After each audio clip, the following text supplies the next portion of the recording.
Melvana, would you do the invocation, please? Hoa. I det dårligste. Det glande her, til hele han der skal til nå. Livene det rosta, heldig då hest han då gillar stanna här och svartlig lov ett lägg ska du.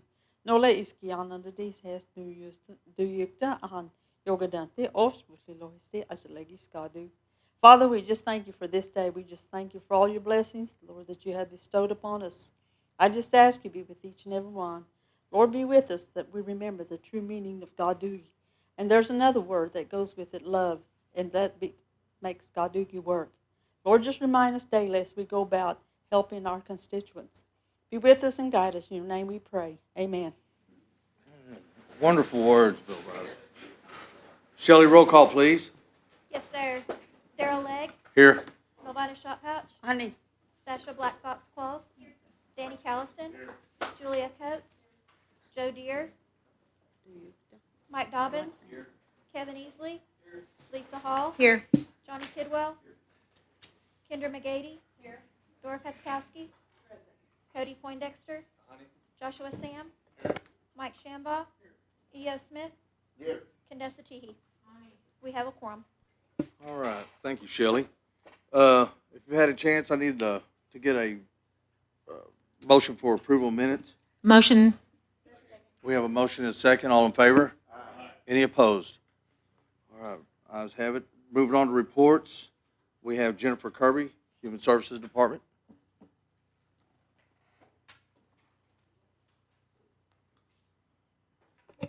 Good afternoon. You have our report. If you have any questions, I'll be happy to answer. First question would be, the clothing vouchers, have all the checks and emails went out, or are we waiting on, is it stages that they're doing? So currently, there were 16,728 individual applications that were submitted. So you take, however many children were on those applications, and currently the eligible and approved was 26,656. So there are still some more that are going out. It might have just been, when they were approved, or there are some with missing information. There are some that we maybe need to go back and look at their documents that they've uploaded. So there are still some going out. I'm actually told there will be another group going out probably midweek. Awesome. So it's not done yet. Please, if you have any that are concerned, and maybe after midweek they still haven't got anything, and they think, hey, I probably should have been approved, please send me that information. Just give us a little bit of time. We'll look them up. We're just trying to keep up with the emails coming in and the requests and getting staff to help us. But yes, there's still more coming out. Awesome. Hey, thank you so much. Cody? Hey, Jennifer, I just have one question. And on this one, I understand it's based on need, and there's probably a variety of factors that come into play too when it comes to need. How much is the general assistance that citizens apply for through Human Services? So general assistance, that is if someone in a household has zero income. It's a BIA program, and it is based on, usually it starts out as like $180 a month. Then a little bit more gets added if they have children. It could be even $135 a month if they have no expenses whatsoever. Like, say they're living with someone, or they're not an immediate family member. They have zero rent or anything like that. It could be as low as $135 a month. But right now the standard is usually $180 a month. But it's meant to. I know that sounds really low, but it's really meant to be some sort of income coming in while they apply for disability, and then while they get on disability. We haven't changed that standard in many years because, once again, you have to look at the number of people that are on that. And then receiving that per month for 5, 6 months, sometimes maybe longer. Those are just some of the factors we have to look at when determining that. Due to current political climates, is that a number that we should be worried about that's subject to change? I really don't know about if it's going to decrease or go anywhere. But what I will say is that there have been times to look at it and see if we need to look at increasing it. But you also need to see that that same funding for GA is also funding that we have available for burial. It's also funding that we have available when there's an emergency. So emergency assistance, all of that comes out of the same pot. You have to just really look at what type of, what the need is, Yeah. and then how much we've got to last the year. Yeah, and I think you and your team do a fantastic job at helping our citizens and answering our calls and Sure. whatever we throw your way. And it's just, sometimes it is concerning due to you see the work on the federal side of, and nobody wants to hear the word budget cuts. And so, Right. and that's what's also could be concerning too for our constituents. But thank you for answering that. Sure. Yeah, I agree, Cody. You never get a call saying, hey, I'm okay today. It's always somebody in total distress, and We have it's a lot, lots of it's a lot, citizens, yeah. it's a lot to burden every day, and I Yeah. appreciate you and your staff, Do we have any other questions, Speaker? Jennifer, are you going to hang around till the end, or are you leaving early? I can if you need to speak with me or. Okay, we can go to the side room. Okay. Okay, thank you. Junior? Not counting COVID, but is this a record number of applicants? For the clothing, I don't think so. I think that we've had maybe another year that there were probably a little bit more because the past several years we've been able to offer it to the United States at large. So I don't think that this is a record. I don't think this is a record number. Josh? Josh? All right, thank you, Chair. On the clothing voucher, I know your staff does a wonderful job, but just had me curious on some questions. I know I looked over around at some of the other tribes and their processes, and I noticed some of them had lengthier application periods. I know ours is like a month. And then, of course, in my area, I get plenty of calls like, hey, we Right. missed the deadline, we had technology issues or whatever it may be. Have we looked into possibly like a 2 or 3 month span there? How would that look for your staff if we did something like that? And like I said, that's just some of the, when I started looking around and see how other tribes may function. Right. And I'm sure, and ours is a lot larger than some of them too, so Yeah. that may be a factor too, but just curious. I mean, you look at manpower, and this program was started as it's gone through many different stages, and it started as a school clothing. What school looks like to everyone now has changed for sure, and it was meant to give a child a student a nice outfit, something to go the first day of school. And so it's gone through many phases and many, I think you have to look at manpower. I think you'd have to look at eligibility criteria and how would that change if you extended it for a long period of time. What would be some of the factors that might influence someone's application? If you started it in a 3-month period, would something change by the end of that 3-month period? But I mean, I think there's always open to improve or to look at things. Who would have thought when we started this, it was a Walmart card. And I remember going probably the first season or the second season, I had just started here, and we were at Stillwell until midnight at the old complex. And we're just like, we're never going to get home. I mean, we started at 10 a.m. and we were there till after midnight taking hand applications and passing out cards. So I think there's always room for improvement, discussion. But no, I appreciate the input. Anyone else?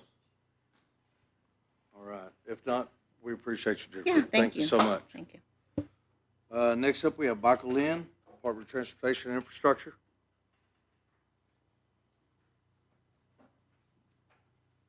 Thank you, Mr. Chair. Good afternoon, everybody. I want to start off by saying how much I appreciate the opportunity to be able to work with Councilor Smith and Councilor Dr. Dobbins. I know he stepped out. I'm not sure where he went, but wish you guys the best in your next moves, and it's been an honor working with you all. So thank you all.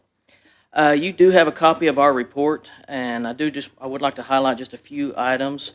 We're working on a couple of bridge projects, one in Adair County over Barren Fork Creek Bridge, and also one in Sequoia County over the Little Skin Bayou. The one in Adair County is just a little over 10% complete, about 12 to 15% complete. One in Sequoia County is about 65% completed. We've also working on a small sidewalk project in Kenwood, going from Kenwood School down to the Woody Hare Wellness Center. The sidewalk is completed. They've got some sod in. They did have some other minor concrete work to do as of late last week.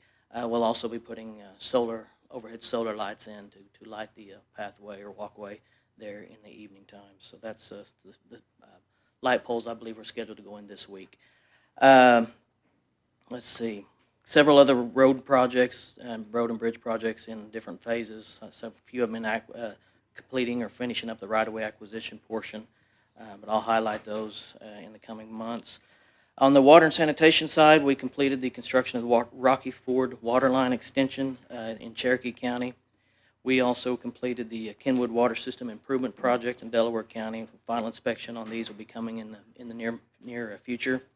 And then lastly, we held or participated, I should say, in a rabies vaccination clinic in Stillwell in the middle of June. About 250 rabies vaccinations were provided there for citizens. Lastly, I want to touch on our funding, our IHS funding. I know several of you are aware, most all of you are aware of a delay in funding that we had.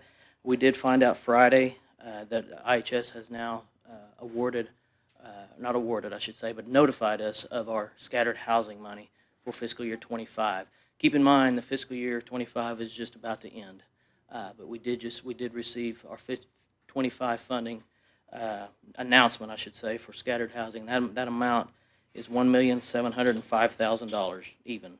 That's considerably less than what it was 2 years ago, and even less than what it was last year. 2 years ago, it was around the $5 million mark.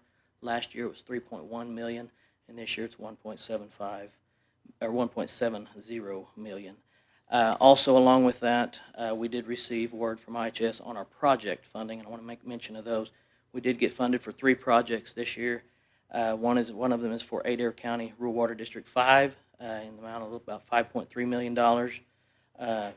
Cherry Tree Sewer System, $678,000, and then actually on individual water and sewer systems for just shy of $900,000. So we are still waiting on award letters on the scattered housing money, but we do have an amount now, so we're happy to report that. I believe Chief is here and may have a word or two to say about that. Yeah, thank you, Michael. Counselors, I wanted to just follow up briefly on what Michael just shared about the scattered housing waterline program. I know this is important to all of you.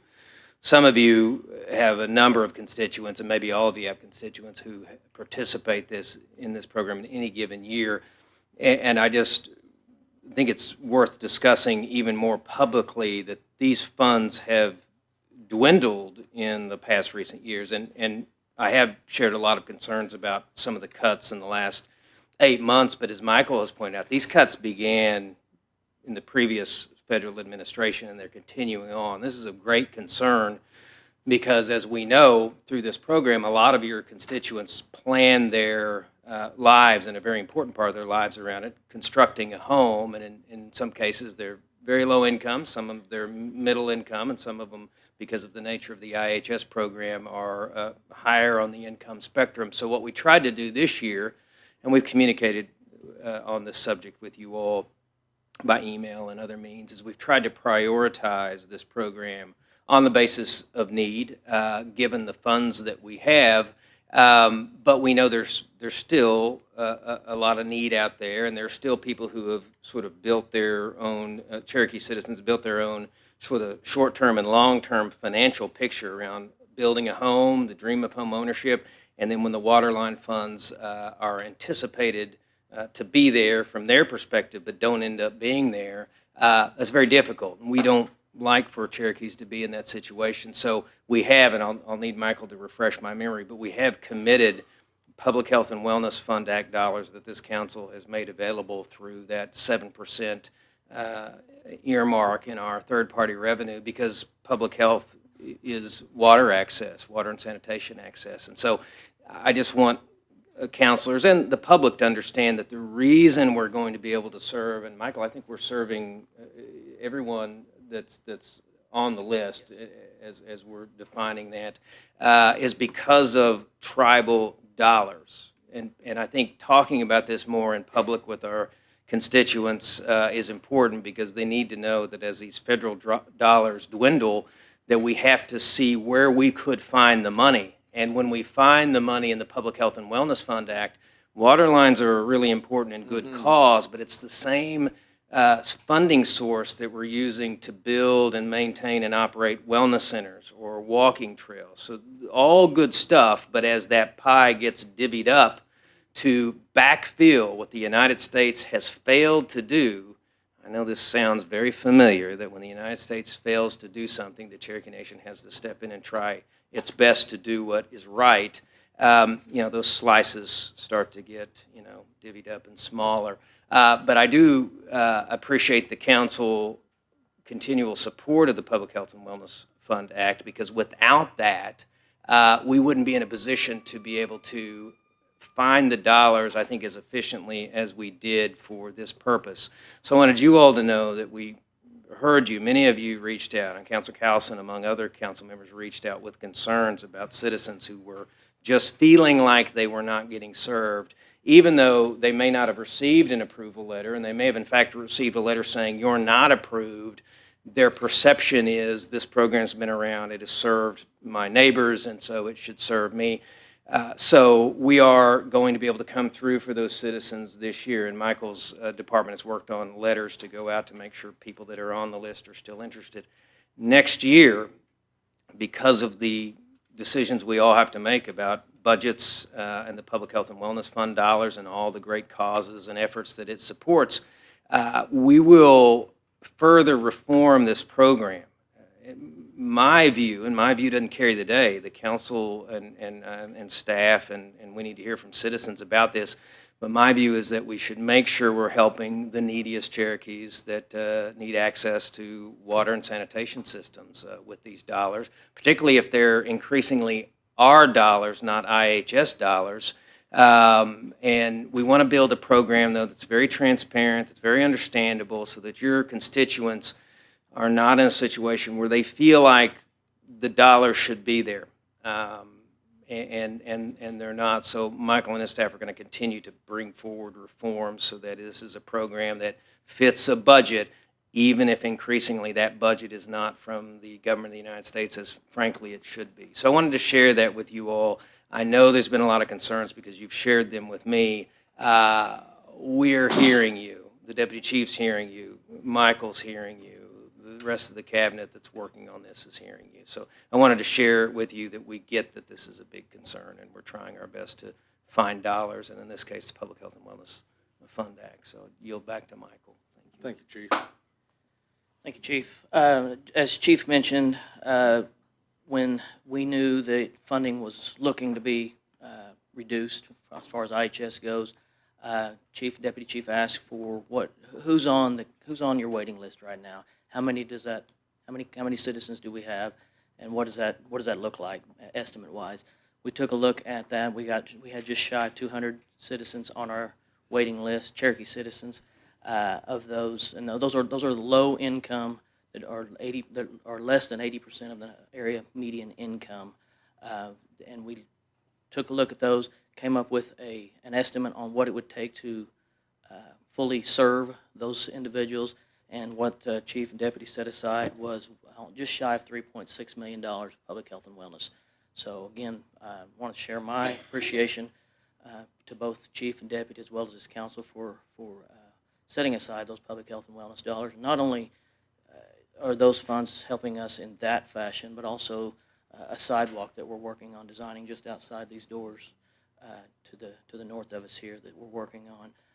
Other community building, sidewalks, parking lots, and lighting that we're working on. So lots of different things that those dollars are helping us with. So just want to share my appreciation for that. Mr. Chair, that is my report, and I'll be glad to answer any questions. Absolutely. Thank you, Michael. Do we have any, Melvina? Any update on the Summerfield Road? Have you had any update when the start? Don't have a start date yet.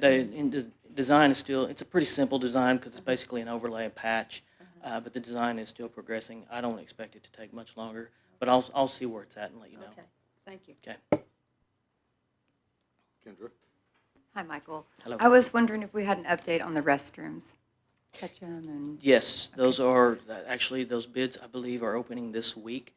We put out a bid package to hook up the water, sewer, and electric on not all 15, some of the 15, that the municipalities took care of that themselves. Okay. Others like Oaks, Locust Grove, Salina, South Coffeyville, I can't remember, because there were 5 or 6 of Okay, them. I think We there were put out 6. in a package, Thank you. and they should be open this week, and the awards will be made, and we'll get that work completed. okay, thank you so much. Thank you. Mhm. Anyone else?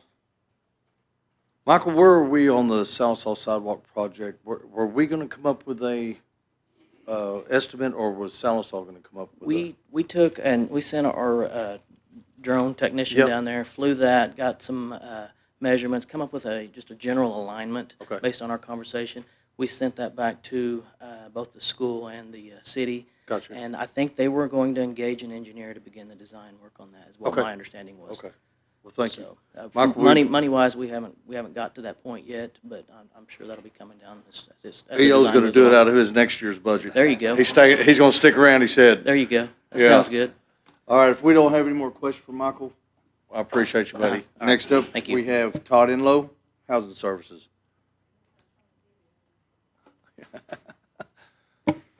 Good afternoon, council. You have a copy of our report, just the highlights again. So June 2025, we had 5,768 households that we served that month. And there's also 5,774 that are still awaiting services. And then if you'll turn back to the self-sufficiency program, there are 64 buyers that we've aided. In fact, I signed the $25,000 down payment assistance for a young man to close on his house last Friday. So he should be in the process of closing this week.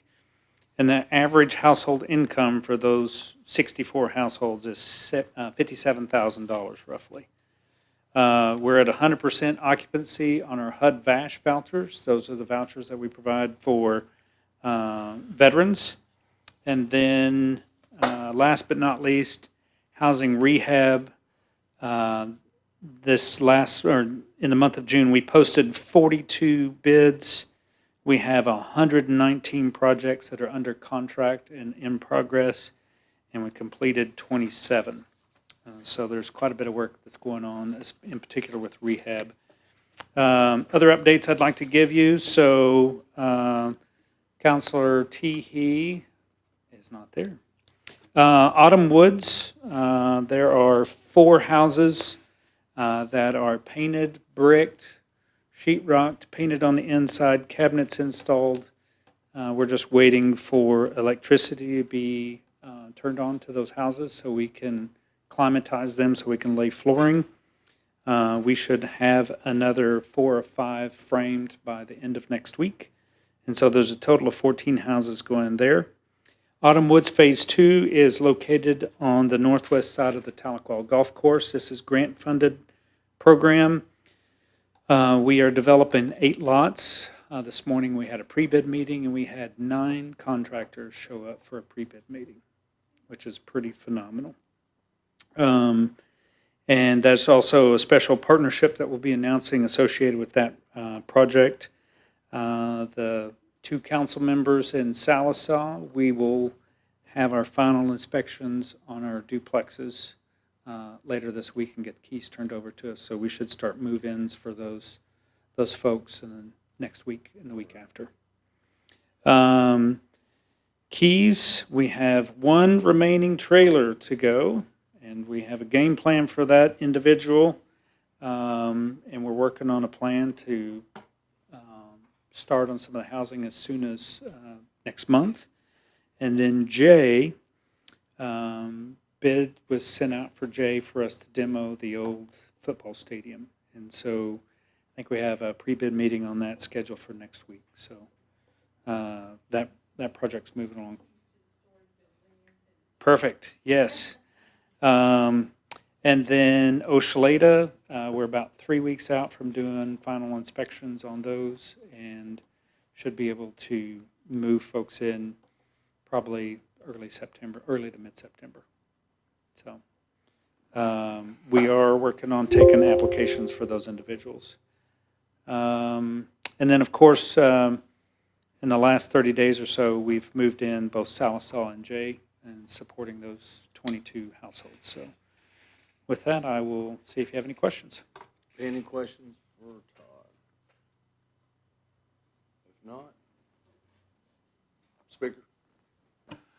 We had talked in the past about you were going to send some crews to try to get some of the apartments available. Have they been working on that to free up some available apartments? Because, I know Jay had quite a few that were needing that. Yeah, so we've got several of those turned over, and so we're working with the families for scheduled move-in. Right now, we have about 40 flooring renovations that we have contractors working on, and those are scattered all over. They've completed 3 in Tahlequah, and I think they're working on 4 in Adair County right now. So periodically, as we go through and do a refresh on some of those, we'll go in and replace the flooring. So we're doing a luxury vinyl plank, kind of similar to the flooring in here, as opposed to the 12 by 12 VCT tile. So we're trying to freshen up those while we're doing those remodels. But yes, they're moving across those pretty quickly. So in each of these, or any of our apartment complexes, do we have in place something maybe holding back a couple of apartments for emergency situations? Have we ever looked at that? Because, I know there's a waiting list. I know there is, but sometimes something comes up where somebody loses everything in a fire. They have nowhere to go. They exhaust everything in human services, which, they do a lot to keep them afloat. But at some point in time, they really have nowhere to go. So is that something we could possibly look at to maybe have some kind of program or something for people who need immediate help and have children and maybe exigent circumstances say that they need that help? Could we maybe do something like that, or is that feasible? We could look at it. A couple of the challenges we'd have with that is we have what's called an FCAS and with HUD. So all of our low rent units that we supply are specifically set aside for HUD eligible households. And if we're not using that for that intended purpose within a 12-month period, if they survey that and we haven't used it for those, then we have to pull it out of FCAS and therefore reduce our funding. That'll be one of the challenges, one of the questions we have to answer. The other is, and you guys know this through the housing study, we identified that we need about 8,800 total units for the next 10 years. If you are at the bottom of the list in Tahlequah and Stillwell, your average wait is 7 to 8 years. Yeah. And so I think that's probably the biggest challenge. Even for an apartment? That is only for low rent apartments. Not even counting the houses? That is correct. Okay. That is just for low rent because there's so much demand and need, and that's why we're very focused right now on building rental units as well. Okay. So, well, I was just looking for something outside the box. Yep. I mean, I'll look at it and see. There are a few areas where our wait list is very short, just based on the population and demand in those areas. But our higher concentration areas in Cherokee and Adair County, the wait list is long. And when I say you're at the bottom of the preference, so that, One Fire and Elders, those are higher on the list, but as you work your way down, and the preference given to other tribal nations that we might serve, you'd be looking at 7 to 8 years, most likely. Okay. But I'll take a look at it and see. All right, thank you, sir. bet. Thank you, Chair. Joe? Hey, Todd, any update on the Collinsville property Yeah, with the housing? You don't want it. Did you figure out how to take the two parts of land and push them together yet? We are frustratingly nowhere closer than when we started. So I am looking at other ways to develop housing.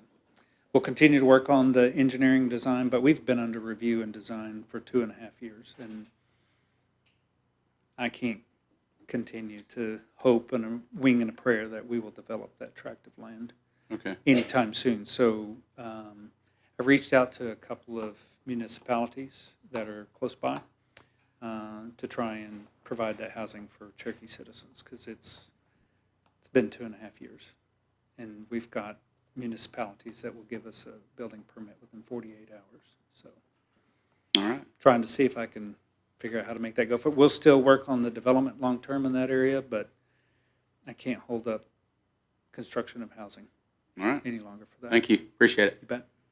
Any other questions for Todd? If not, Todd, appreciate you. You betcha. Thank you. All right, moving on. Old business, none pending. New business, none pending. Is there any housing announcements? Oh, go ahead. I sat back in my chair and had a oh dang moment, and I realized that I didn't say anything to Speaker Shambaugh. Speaker Shambaugh, I want to wish you well. It's been an honor working with you. Thank you, sir. Thank you. Any announcements? Speaker? This actually isn't community service oriented, but I need to put it out there anyway. Immediately after our tribal council meeting, there will be a Claremore Hillcrest signing for legislation afterwards. So if we all could stay after that, if you can, that would be a good thing. Okay, thank you. Thank you, sir. Anyone else? All right, if not, I need one more announcement. Oh, wait. The next meeting will be Monday, September 15th at 4 o'clock. One more. All in favor? Any opposed? Motion passes. Yeah.